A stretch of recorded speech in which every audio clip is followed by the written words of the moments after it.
Everyone, कैसे हैं आप सब। Welcome to our channel essential knowledge. आज इस वीडियो में हम देखने वाले हैं एंटी एंजाइनल ड्रग्स।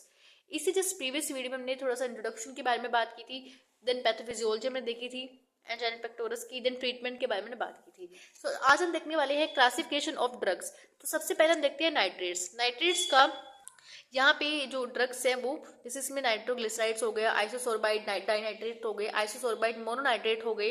ठीक है, तो ये डिफरेंट टाइप्स की मेडिसिन हैं जो हम यहाँ पे यूज करते हैं एज ए नाइट्रेट्स। तो नाइट्रेट्स का अब हम मैकेनिज्म ऑफ एक्शन देखने वाले हैं। देखो, जो ऑर्गेनिक नाइट्रेट्स होते हैं वो ऐसे प्रो ड्रग हम फॉर्म में लेते हैं, ठीक है, और बाद में ये नाइट्रिक ऑक्साइड रिलीज करते हैं। अब उसके बाद देखो यहाँ पे ऐसे ये क्या करते हैं, यहाँ पे लिखा भी हुआ है, ये सब वेनोडाइलेटर एज ए यूज होते हैं। ठीक है, ये बाद में हम देखेंगे वेनोडाइलेटर एज ए यूज कर रहे हैं, इस्तेमाल होते हैं ये।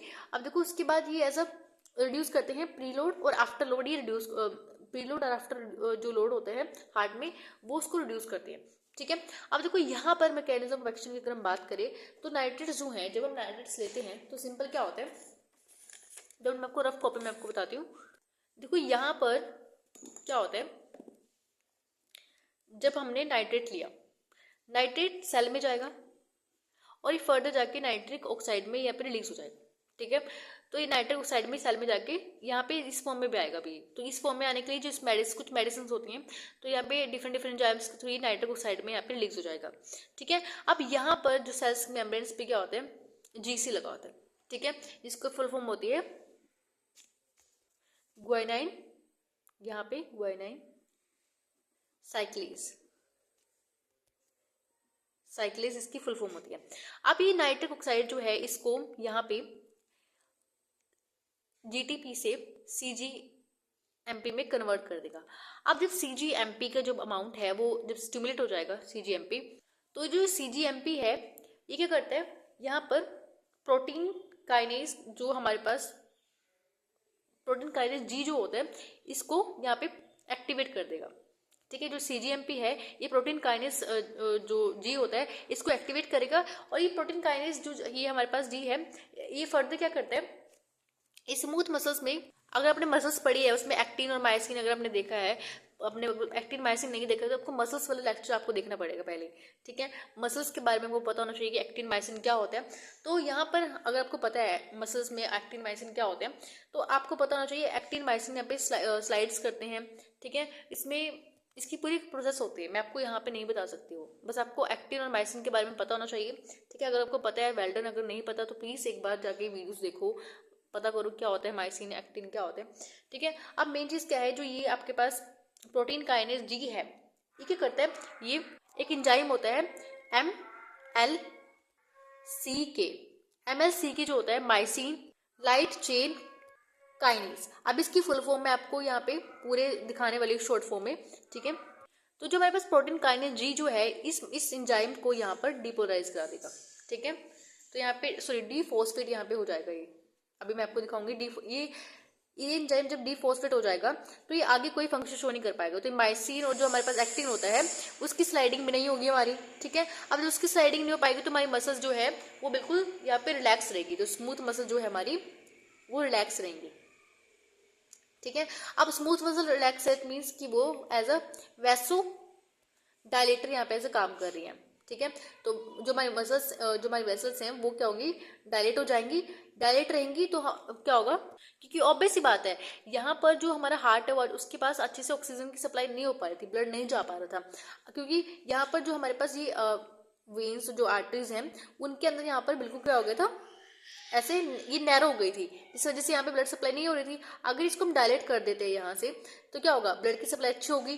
ठीक है, तो ऐसे ही हम यहाँ पे कर रहे हैं। तो ऐसा अगर आपको समझ आना चाहिए कि मैंने आपको यहाँ पे क्या बताया, इसी फॉर्म को मैं आपको अच्छे से एक फ्लो चार्ट की फॉर्म में आपको दिखाने वाली हूँ।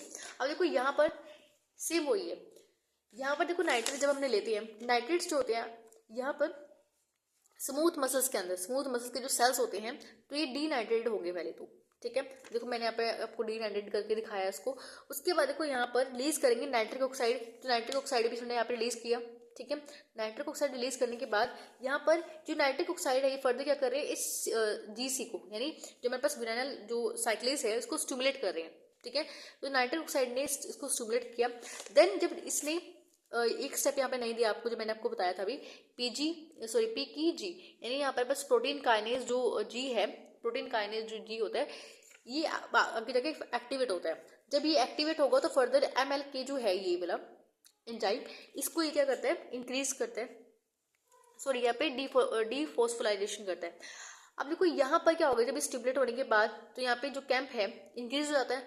अब ये कैंप क्या करता है, ये जो हमारे पास माइसिन लाइट चेन काइनेज है, MLC की है, इसमें इसको डीफॉस्फोराइलेशन करा देता है। ठीक है, अब डीफॉस्फोराइलेशन का मतलब है कि अब कोई काम नहीं करेगा अगर ये डीफॉस्फोराइलेशन नहीं होता है, क्योंकि फॉस्फेट एज एनर्जी यूज होती है यहाँ पर। ठीक है, अब देखो ये जब खुद एंजाइम डीफॉस्फोराइलेशन हो जाएगा तो ये फर्दर माइसिन को भी फॉस्फोराइल नहीं कराएगा। ठीक है, तो यहाँ पे decrease in calcium concentration in the cytoplasm, calcium की जो कंसंट्रेशन है वो भी साइटोप्लाज्म में कम हो जाएगी।